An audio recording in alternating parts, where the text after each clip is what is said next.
2019 Fiat 500X, and I have loud music up here I'm trying to talk over and all the banging in the background. So doing the recovery on this. So this is a Fiat, and there's something different about this Fiat I've never seen in a Fiat before. So let's take a look at this. Can you see something on this Fiat on the air conditioning that is not normal? So let's take a look here. We have something that looks like a transmission fluid, and we got two aluminum lines in there, and they're your regular little pop-in connectors. So we're pretty sure that that has nothing to do with air conditioning. Then we have something that looks like a condenser right here, but if we look off to the side, we see it's just a plastic water tank. So we have a radiator. Wait a minute, where did the condenser go? Well, let's go back one more. Well, there's another crimp connector on a plastic tank header, but that's also water. Wait a minute, where's the air conditioning? Where is the condenser? We have a compressor right there, and it appears to have a clutch right there. So we have AC. Let's follow some lines. So what is different about this? So this is the high side line right here coming off the back down there behind the compressor, and we can see the bulge. That bulge right there is where the solenoid valve for controlling the variable displacement compressor. But let's follow this line. Where's this line going? Look at this line. See this line right here? It's going to this. And what is this? This is a GLYCOL plate heat exchanger that refrigerant goes through. What is this? This is your coolant, your GLYCOL right here. But you also have your refrigerant coming out of your compressor, high side vapor, hot gas, going into the same plate heat exchanger. Then you have on the other side, coming out of it, it's a smaller line. So you got a bigger line here, hot, high temperature vapor refrigerant, but then you have a smaller line coming out the other side. So guess what that means? It has lost pressure and temperature going through. The GLYCOL has cooled it off. And if we look over here, here's the other one coming out. And if we follow this GLYCOL loop, and look at, they have a little itty bitty bleed thing here so you could bleed out the air at the highest point. We come back down, and where is it going?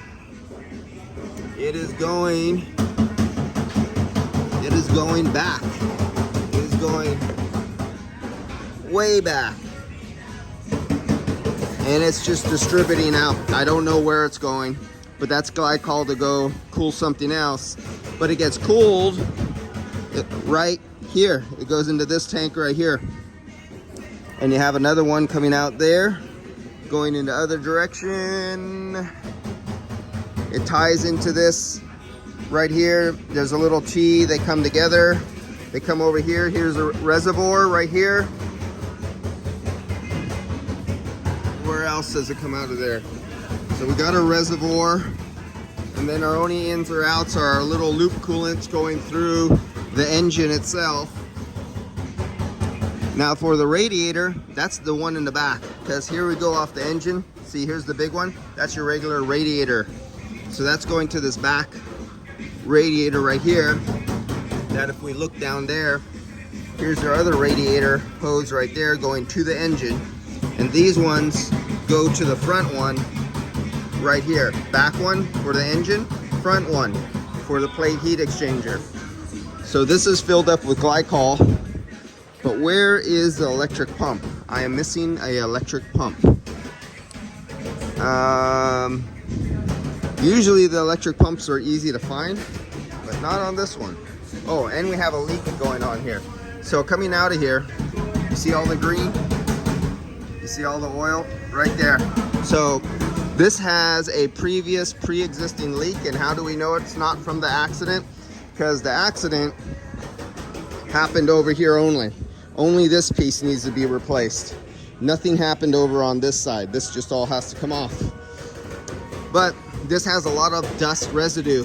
And so this was an old pre-existing leak that was before this came in here for the accident. It had nothing to do. So they'll probably end up going out of here with better working air conditioning than what they came in with. And then the liquid goes into, coming out of the plate heat exchanger, goes into the receiver dryer, comes up the pickup tube from the bottom of the receiver dryer, and it goes out the liquid line to get fed to, and here's your high pressure 3-wire transducer, and it goes into the internal heat exchanger. So you see the size of this suction line right here, and then when you jump on from this side here and you go to this side, you see it gets bigger and fatter. That's because there's liquid traveling on the outside of a pipe inside a pipe. So the suction line is coming that way with cold gas, and the hot liquid is going in that direction to come out way over there. And do you see where the fat pipe is? And it comes out. So there is the liquid line coming back out again, and it's going to go into the expansion valve. So we have a condenserless AC system on a Fiat. My first one on a Fiat. I've done them on B&Ws, 2 different model B&Ws I've done this system on. But for a Fiat, this is my first time. All right, guys, see you later. Introduce you to something new that you'll be seeing. And I wish I could easily show you where supposedly a electric pump would be on the system, but I can't find it. All right, catch you guys later. Plate heat exchanger, get used to this.